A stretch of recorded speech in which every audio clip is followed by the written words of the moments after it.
This is question number 41 in HC Verma chapter 32 electric current.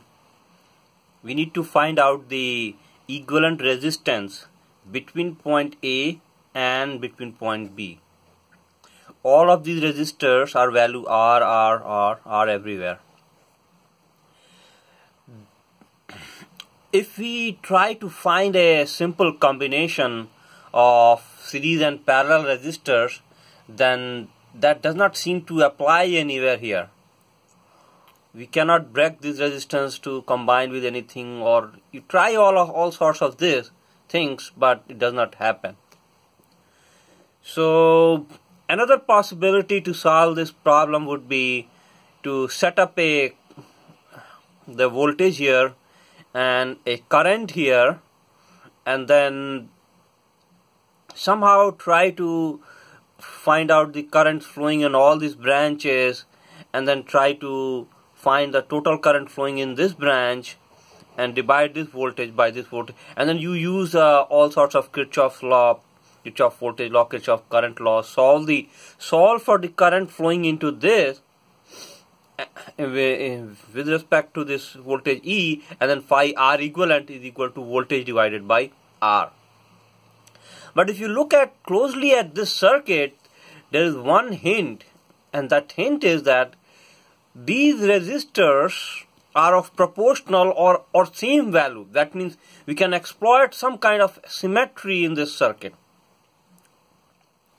So the trick has to do, if you have not looked at my Wheatstone bridge tutorial, I would encourage you to look at that.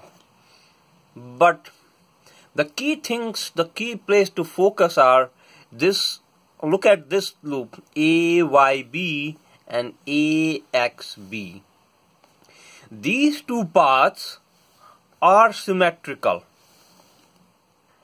And what I mean by symmetrical is, I am trying to look at the voltage that is at X and voltage at Y.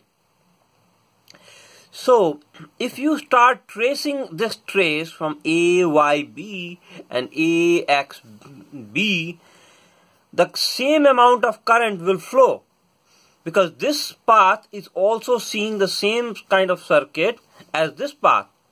What it means that is, due to the flow of this current in this branch, the voltage that will be at Y will be the same as voltage at X. And this is possible because the ratio of these two resistance is same as the ratio of these two resistance. If we were given that this is like R, this is 3R, this is maybe 5R and 7R, then those ratio will be different, and the voltage at X will no more be same as voltage at Y.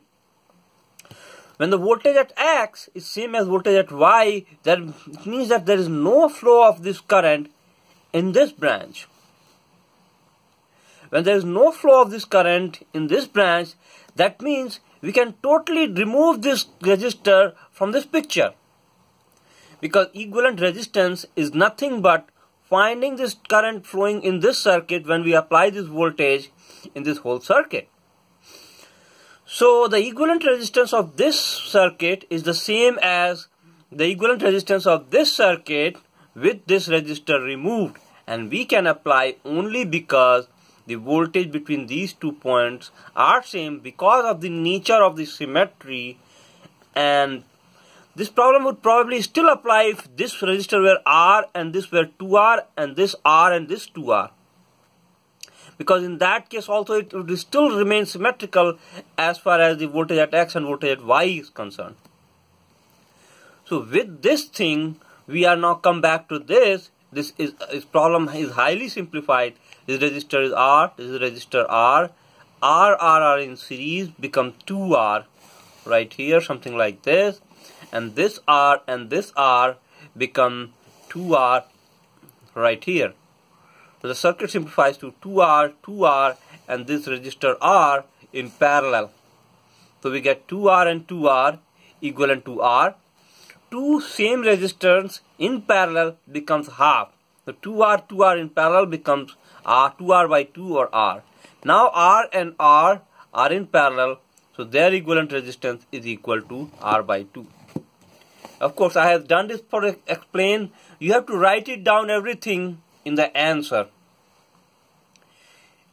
Keep looking at this channel for more answer, especially for the explanation of the answers, and compare it with your thinking.